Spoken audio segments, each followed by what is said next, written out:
magsalita na. Ay nakausap ko na po yung DOJ na nakahanda po silang tulungan kayo. Basta sasabihin po ninyo yung katotohanan at maituro ninyo yung mga taong nasa likod. Mas malalaki sa inyo. Ang nangyari nga lang, bumaligtad naman ang DOJ. Walang mga ganong kondisyon, Sen? Alam naman niya na wala eh. Kaya basahin mo yung batas. Napakasimple naman ang batas.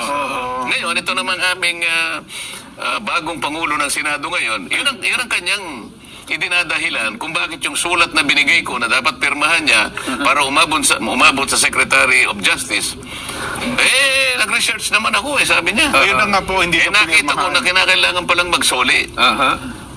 Ang aking kinalulungkot dito, kung talagang nag-research sila, bakit hindi nila binasa yung batas? Nakikinig sa atin na tayo naman ay hindi nagbibiro sa mga sinasabi natin. Ipakikita ko dito, alin-alin ba yung mga naisip na nating mga panukalang batas sa liwanag ng mga pagdinig kahit hindi pa talaga natatapos. Pangatlo pa lang na pagdinig. Base sa mga nakita na namin, nakita ko at nakilatis natin. Ito yung aking naisip. Kinakailangan merong amendment ng procurement law. Kasi doon napupunta po yung mga bidding natin, yung pag-award ng mga proyekto, lalong-lalo na yung pinag-uusapan ng mga flood control projects. Nasasalaula sapagkat merong problema, may mga butas sa procurement law. Kailangan mag-introduce ka ng amendments. Meron ding amendment po sa anti-graft law.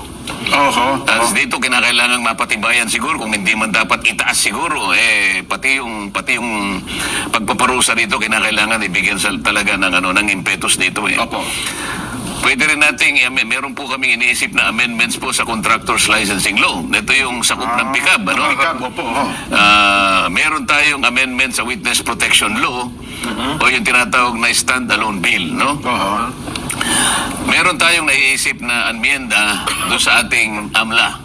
Anti-money laundering. Anti-laundering. Nakita naman ninyo kung saan isip-isipin nyo, yung isa sa mga nag-testify doon. Sa isang araw, kaya niyang magpatalo ng halos 14 o 15 milyon. Ito parang ang ginagamit nila, laundry area yung mga kasino natin. Kaya dapat magkaroon ng amyenda sa AMLA, sa batas sa AMLA. Nakikita rin natin ang pangangailangan para i-amend yung ating Securities Regulation Code. Sapagkat dito pumapasok ang ilang mga kawatan, yung sindikato, ginagamit nila na pasilidad itong areang ito.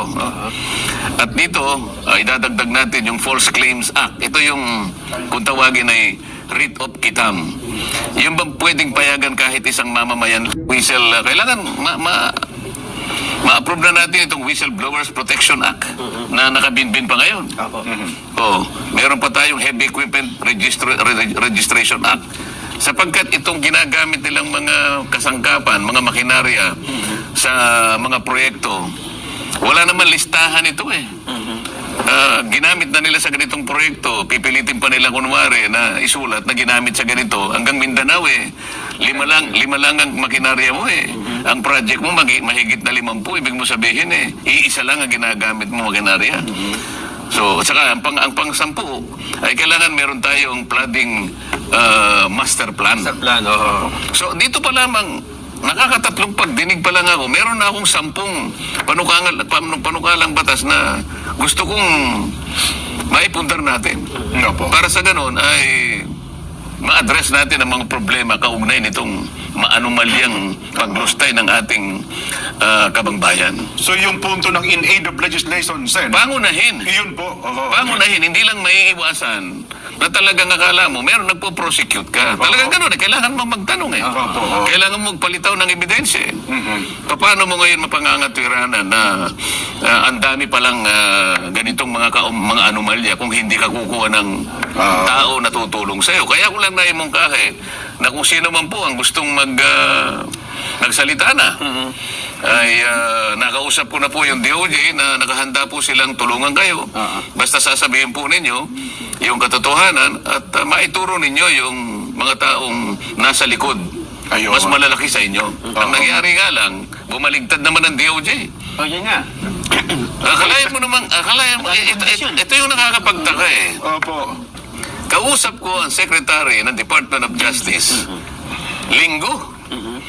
Kausap ko yung kanyang Yusek, siguro Biyernes o Sabado. At nakausap ko pa, bago ko uli makausap ang Department of Justice Secretary Boyeng Remulla. Alam nyo naman na magkaibigan kami. Ay, opo, kahit sa Congress pa, oo. So, kinumit niya sa akin yun.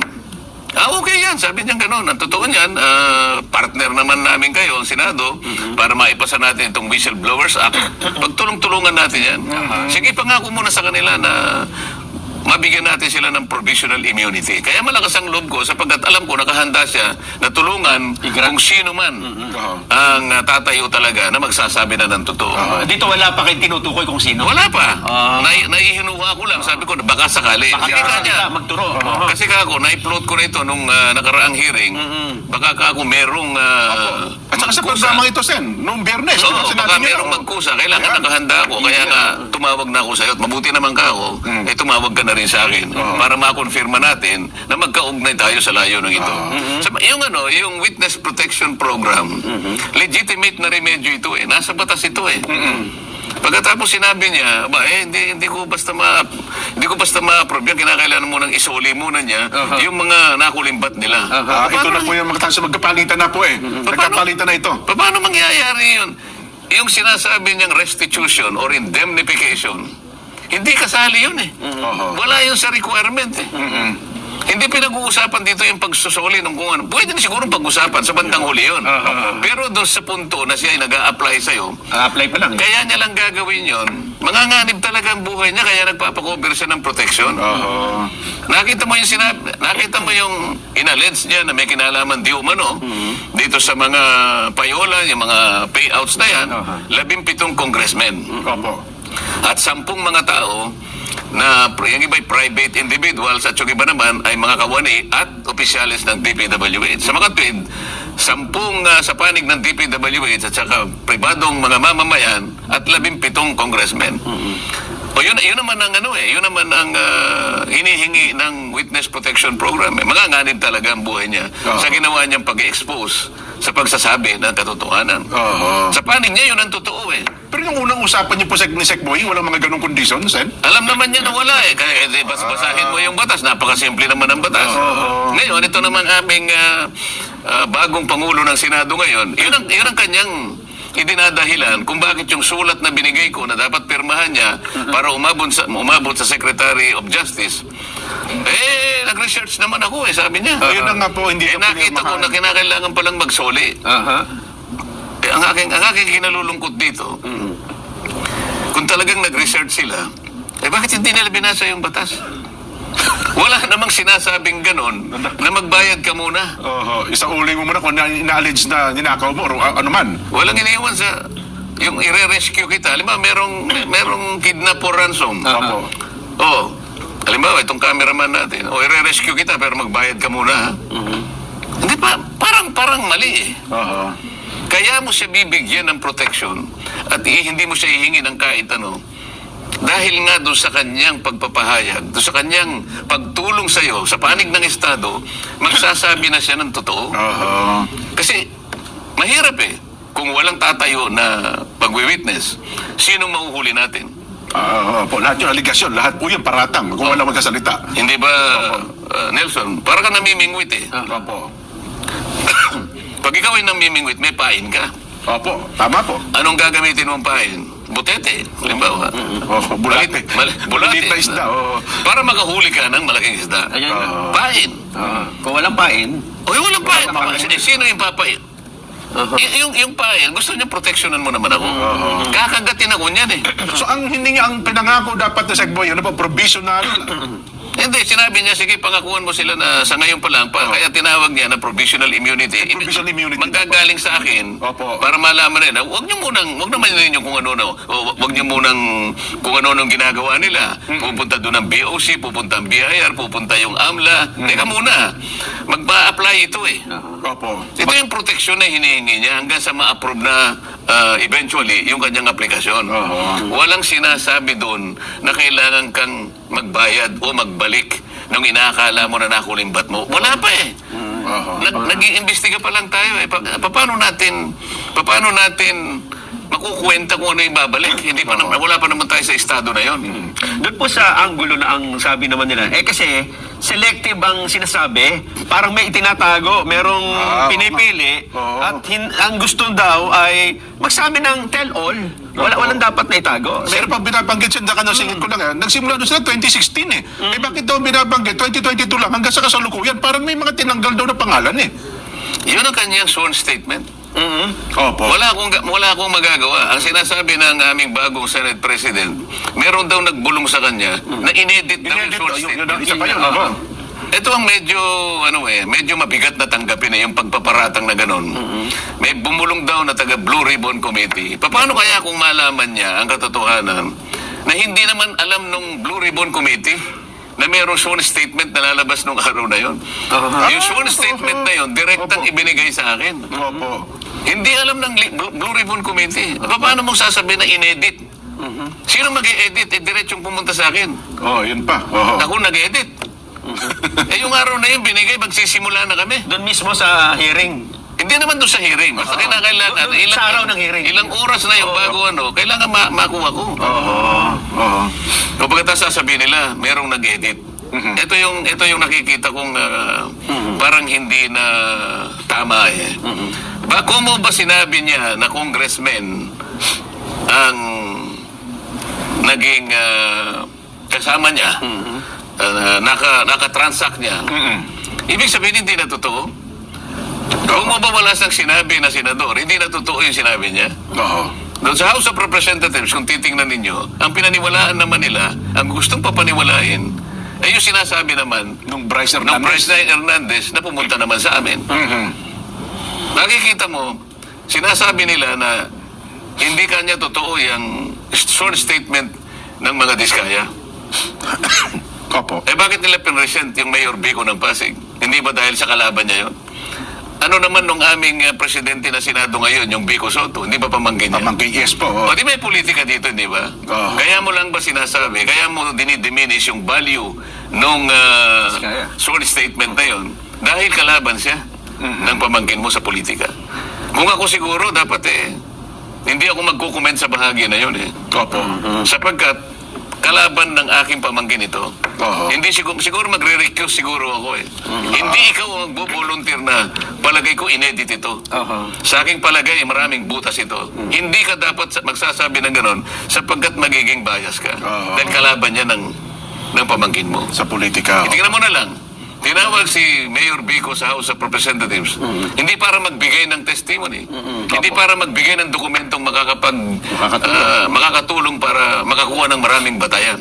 Nagsabi siya ng opinion niya Tungkol sa mga diskaya. na sinungaling ang mga taong ito. Yes, opo. Ang opinion ba'y tinatanggap sa pagdinig? Oo. Opinion mo yun Sa bawat pagdinig, mapakorte man o ibang quasi-tribunal, quasi-judicial tribunal, ang opinion, binabaliwala. Oo. Hindi tinatanggap ang opinion. Bakit kinakailangan siyang magpahayag ng opinion doon? Oo. O pagkatapos, hinahanap ko yung Bryce Hernandez. Kasi pinahiram sa House of Representatives at doon ito mistigo. O ba't hindi na sinulit? Opo. Tinanong ko yun, sabi ko, Mr. President, bakit hindi sinuli sa atin? Hindi ba, ito yung sulat mo, babasahin ko sa'yo. Opo. Oo. Pahihiram ko sa inyo, sabi niya, pero pagkatapos ng hearing ninyo, ibalik ninyo ng madali, Opo. ligtas, dito sa Senate.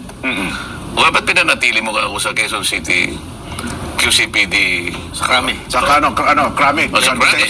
Detention Center. Opo. Sa Krami. Bakit ka Hospital Center. nag-request sa akin si Speaker Teka muna. Opo. Ayun na yung napanood namin na nagkaroon ng viral ngayon sa social media. Bakit pag na-request na yung Speaker, sabi ko sumusunod ka sa Speaker? Pero yun naman daw po kasi siya, na-request ng Bryce sa Kongreso. So bilang puno ng Kongreso, siya naman ata. Sino ba ang dapat magpasya kung saan siya madidetain? Yung na-contempt? O yung otoridad na nag-contempt? Yung nag-contempt. Kayo, nakastanding yung contempt order ng Hindi Senado. ka pwedeng mamili kasi ikaw ay nasa legal custody ng Senate. Nanganganib daw po siya doon, Sen, eh. Kapag hindi mo siya sinuli, binibigyan mo ng credential, sinasabi niya. Ayun. Sa mga tweet, sabi ko, hindi ko kayang tanggapin. Kaya hindi mo siya masuli dito. Naniwala ka na nanganganib siya dito Senado. Tatanggapin ba natin yan? Tayo Senado, hindi natin kayang proteksyonan. Opo.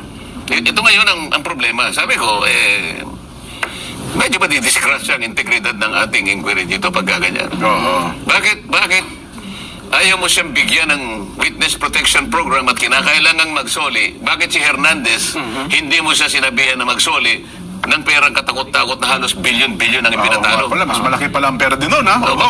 Bakit ganun? Oo. Ang daming sasakyan din nun. Nakikita niyo ba ang pagkakaiba ngayon? Oo nga Pagka po. nandun sa House of Representatives, kagyat na bibigyan ng witness protection kahit hindi siya magsoli. Kaya Diskaya, kailangan magsoli ka muna. Tingnan po ninyo ang pagkakaiba. Hindi naman daw ata humihingi na maging witness itong si Bryce Hernandez. Hindi ka, Sen. iko-cover nga, yun nga yung yun nga yung gusto nilang mangyari. Magsabi ka lang ng totoo. Merong nag-text sa akin. Isa sa mga tumutulong na legal officer sa mga Diskaya. May kinausap siya ng isang congressman daw. Maglaglag din kayo ng senador para hindi kayo makontempt. Ganito na ba? Oho. Tingnan ninyo, historically, ano ba nangyari kay Grijaldo, hindi ba? Opo. Ganon, sila yung gumagawa nun. Sa Senado, walang ganon eh. Yun ang nangyari kay Garma. Yun ang nangyari kay, doon sa pulis, yung Ed, nakalimutan ko yung apelido. Oo. Pero sa Senado, walang ganong klaseng kasaysayan. So, gusto ko makita ninyo yung pagkakaiba. Meron ka bang karapatan na sabihin mo na may butas itong parang hindi totoo, parang inedit? Oo. Bakit mo uhusgahan ang sworn statement ng isang tao nung ihayag niya nung ako pa yung chairman ng committee? Ribon, opo. O bakit nung ako'y napalitan na? Ibig mo sabihin, yung proceedings namin ay papalitan mo rin. Oo. Pinagtalunan, inapprove, ito yung ginawa namin, napatunayan namin na kailangan niyang magkaroon ng protection. Ito yung hiningi niya. Kaya gumawa kagad ako ng sulat bilang chairman. Bininbin niya. Alam niya kasi papalitan na pala ako. So, ang ginawa niya dahilan ngayon, kaya hindi niya pinirma niya sulat ko, hindi na ako ang chairman. At binigyan niya raw kay Chairman Ping. Si Chairman Ping naman, nag-uusap na raw naman pala sila, kailangan magsoli muna. Oo. So, yun po yung nangyari. Sa mga twin, yung aming ginawang proceedings, kino-question pa nila eh. Wala raw, marami raw sa mga kasama namin ang dissatisfied sa direction na tinatahak namin. Oo, yun pa po ang binabanggit. Oo. Siguro, liwanagin natin. Ano bang direksyon ang gusto nyo? Ayun. Di ba? Oo. Kami ang direksyon namin matuwid eh. Kayo, anong gusto nyo direksyon? Sino siya para sabihin niya na dissatisfied? Sino sa mga kasama namin dissatisfied? Baka naman yung leader ng House of Representatives ang dissatisfied sapagkat puro congressmen ang binanggit. Oo. Kaya pala sinasabi nila, magbanggit din kayo. Maglaglag din kayo. Para hindi kayo makontempt. Tama ba yun? Doon po sa punto ng pagiging state witness, kasi sabi nila, dapat daw, ang isang state witness ay least guilty. Hindi yung... Hindi ganon. Ganun ho ba? Ang mga requirements dyan, nasa Republic Act 6981. Okay. Basahin ninyo yung Section 3 at saka yung Section 10 pag sama-samahin nyo. Ito yung mga requirements ngayon sa aking pagkakatanda. Una, Opo. yung offense, yung krimen na kung saan dapat siyang tumestigo is a grave offense. Grave talaga to, plunder ito. Opo. Wala kang ibang makukuhang tetestigo. Okay. Ito lang. So, qualified din siya. Sila nga lumitaw eh. Kaya sabi ko, makipag-unahan kayo kasi kung sufficient na to, hindi ko na kailangan yung iba. Kasi hindi na kayo magkukwalify. Tama po, sapat na nga po na. Hindi na kayo magkukwalify Oo dito nga sa naman, isang oh. requirement. Kung nakipag-unahan ngayon yun. Oo. At yung kanyang testimony can be corroborated in material facts. Ibig sabihin, makukunan niya. Oo. Yung mga tumitestigo are not the most guilty. Yan, oo. Yun ang requirement. Pagkatapos, meron pa sinasabi ron, nanganganib ang buhay, ang kanilang kaligtasan, at ang kanilang seguridad. So lahat ng mga yun, kung titingnan mo, babagsak lahat sa kanila. Tama-tama. Pero yung sinabing, magbayad ka muna, hindi kasali doon. Sa batas na yon. Na ang kondisyon ay isauli mo muna yung mga nakaw mo. Walang ganun. Kaya sabi ko nga, teka muna, bakit ang ating DOJ Secretary bumalingtad ng ganun? Sa napakarami niyang assistant doon, kung halimbawa nakalimutan niya yung batas na yun, dapat ang tanong muna siya. Kinausap ko yung USEC. Nag-apologize sa akin. Sorry po sa Sen, sabi niya, mali po ka niya yung sinabi niya. Nako. Ay, ngayon, sinasabi ko ngayon. Balikan ninyo yung Section 3 at Section 10 ng Republic Act 6981. Tingnan po ninyo doon kung may sinasabing kailangang magsoli. So kung hindi na kailangan magsoli, bakit yung Bryce Hernandez, wala kayong sinasabi na magsasoli? Oo nga pala, no? Oo. Isa rin sa may pinakamalaking... Ang nangyayari ngayon sa nakikita ko, yung aming Pangulo ng Senado, mas gusto niyang proteksyonan ng mga congressmen kaysa sa mga senador. Kaya kayo nung binanggit ni Bryce Hernandez ang Senator Jinggoy at Senator Joel, ayun. Pinutektahan si Hernandez. Si Hernandez ang nakaproteksyon ngayon. O sinabi ko, teka muna, bakit ka ako nasa krami?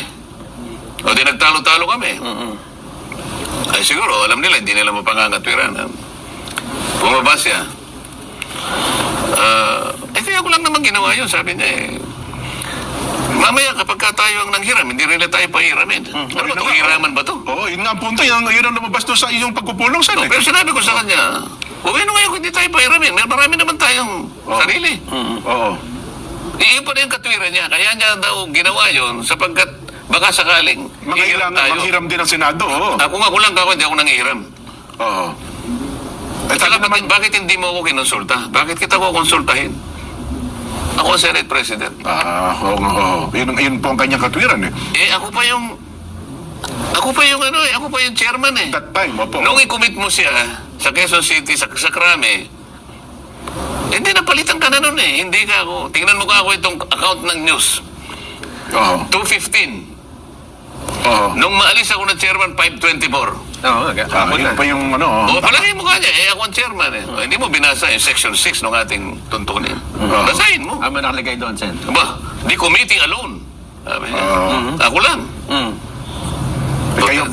Bilang kayo chairman ng komite. Sige, kausapin mo ka.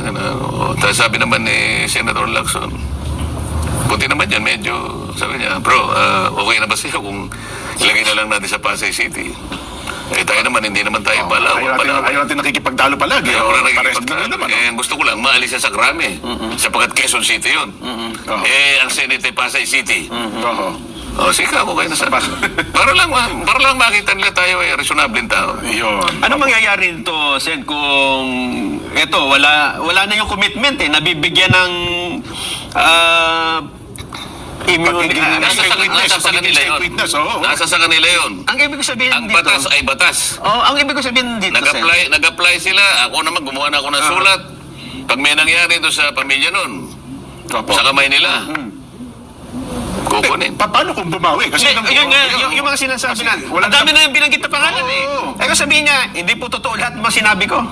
Wala nang protection eh. Kaya nga, ang pinoproteksyon na niya nga, imbes na tawagin niya yung 17 na inano doon, bakit hindi niya tawagin? Nabanggit ang pangalan ni Speaker Romualdez sa magitan ng ibang tao ron na palagi daw sinasabi ng isang congressman doon. Dalawang beses niyang binanggit. Palagi pong binabanggit ang pangalan. Hindi niya nakausap talaga yung dalawang pangalan na binabanggit. Ngunit palagi pong binabanggit ang pangalan ito at pangalan ito. Meron ba siyang tinawag doon na sinabi ba nila, sige, papuntahin dito para mag-testify din itong 17 ito para matanong din natin. Hindi naman eh. Opo. Ang lahat ng mga sinasabi ng mga witnesses dito sa House, yun ang kanyang pinaniniwalaan. Yung mga witnesses dito na nakalap namin, mali lahat yan, sabi niya. Parang may butas yan, parang inedit yan. Bakit ganun? So pagka yung Blue Ribbon Committee na aking na pinangunahan ko, hindi niya pinaniwalaan. Pero kapag yung mga resource persons namin doon ay pumunta doon sa House of Representatives, doon pinaniniwalaan yung sinasabi. Naku, pero Ako Ano, pero- naman naniniwala siya na nagkasundo-sundo kasi nagmerienda na lang pala kayo. Niyaya kayo magmerienda. Napag-usapan niya na paano na aayusin. Anong niyayang magmerienda? Kasi doon nababasa halika na kayo. Magmerienda na lang tayo. Di ba nung nagtatalo-talo kayo doon sa custody. Sa custody. Kasi... Oo, magkukus tayo, sabi niya. magkukusan tayo. Ito kasi si Senador Jingo, yung gulo talaga eh. Dinig doon sa ano eh. Anong nalaman nyo nung pagkatapos nun? Di ba, nagkukus na lang ako kayo. Siguro sabi ko naman. Ay, hindi nagkukus sila. Nagkukus kami rito. Hindi, hiwalay kami. Ay, wala yun. Ba? Uy, Akala ko pala akala nyo naman nagmerienda pala kayo. eh. Hindi. Akala ko nagbigay siya ng kahit merienda man lang. O, sige, maayos na tayo. Tayo naman yung mga magino. Pare-pares naman tayong mga Hindi, senador. nung una yata, Oo. si Senator Jingo, akala niya doon siguro yung puntahan. Opo. Doon siya pumunta, kaya lang nakahiwalay din siya. May nakakita, andito yung iba, nandun siya sa malayo, kumakain siya mag-isa. Ganun po. Kasi nahanap ko rin siya eh. Oo. Siya nag-privilege speech eh. So tapos pagdating ni Senator Alan, nandun ka, kumakain ng spaghetti. Opo. O siguro nalaman niya, nasa kayo magkasama ko, nagtanong-tanong, nandun sa kami, pinuntahan kami. So may hiwalay silang caucus, may hiwalay kaming caucus. Oo. Kapag ka ganyan, Jen, Oo. parang nawawala na ng ano. Di ba? Parang lumalabo na may makakasuhan dito kapag humihina yung nawawala ng loob yung mga tetestigo. Di ba? Eh, sayang naman. Pero anyway, Sen, ilatag natin kasi meron tayong Vox Populi sa araw na ito at nang sa ganun ay makapagbigay din po ng komento ang ating mga kababayan. Teka muna, ano ba yung tingnan nga natin, ano yung propose? Oho. Ito na po. May makakasuhan kayang promotor. Yan. May makakasuhan kayang promotor ng katiwalian sa flood control sa takbo ngayon ng investigasyon sa Kongreso at Senado, Kamara at Senado. May mapapala pa ba tayo? Eh, ba't dalawa yung tanong? Oho. Oho. Pagsamahin mo na yun, dalawang tanong eh. Oh. May mapapala pa ba sa investigasyon, sa takbo ng investigasyon? Yan. Ganun na lang. Oho. Sige. May mapapala pa ba tayo sa takbo ng... Pakibaba mo nga ulit. Teka muna, kailangan natin Oh. i-discussion. Ano ba yung takbo ng kanilang pang-investigasyon ba? Eh, sana tuntunin din nila sa inyong direksyon ninyo. Kasi sa amin, yung direksyon Eh, ninyo mali yung... nga daw ang direction ko eh. So, ibang direction ang gagawin nila. Ngayon, itanong mo, ang itatanong mo ngayon, sa pag-iba ng direksyon. Oho. Kasi nga, sinabi na niya eh. Opo. Marami raw dissatisfied, mali daw ang direction. Aha. O sige, ang gusto ninyo, anong gusto niyo tuntunin na direction? Hindi ko nga alam kung saan papunta yung direction. Ako, north ako eh. Opo. O, siguro sila south.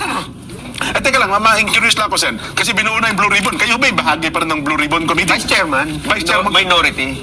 Di ba? Hindi ko alam kung kukunin ako ng baka. Basta ako kahit member lang. Okay na ako doon. At least magpa-participate ka rin kayo sa... Nakita ko na, nabasa ko na eh. May line up na eh. Vice Chairman, Minority. Ginawa nila akong vice chair. Oho. Sa side ng minority. Minority, Ayun. Swerte sila. At least nandun pa rin kayo sa tabi ni Senator Ping. Ano, ha? Ako naman naniniwala siya yung experience sa Senator Ping at saka yung inyong experience, baka pag nagsama, matuntun pa rin yung direksyon na gusto niyo puntahan. Yan. So, dagdag na natin, ha? Ano yung pinagkita dyan, Sen? Yung sa pag-iba ng direksyon? Sa pagbabago ng Sa direksyon. pagbabago ng direksyon, yan. Sa pagbabago ng direksyon, may... Ano yung karugtong? Mapapala. Yan. May mapapala o makakasuhan pa kayang promotor ng katiwalian sa flood control sa takbo ng investigasyon ng Senado at ng Kamara? Kung ang sagot niyo po ay opo, meron yan. Letter A. Kung ang sagot niyo naman ay parang wala. Natakot na. Parang wala Wala na gusto magsalita. Ayun na nga. Ang paraan po ng pagsagot sa ating Vox Populi ay ito. I-scan po yung QR code na nakikita niyo po sa inyong television screen. Gamit po ang inyong mga cellphone. Itapat po ang camera. At pagkatapos, pwede na po kayo mag-type ng inyong mga reaksyon, A or B. Ayan. Pagkatapos niyo po mag-type, pindutin po yung submit button.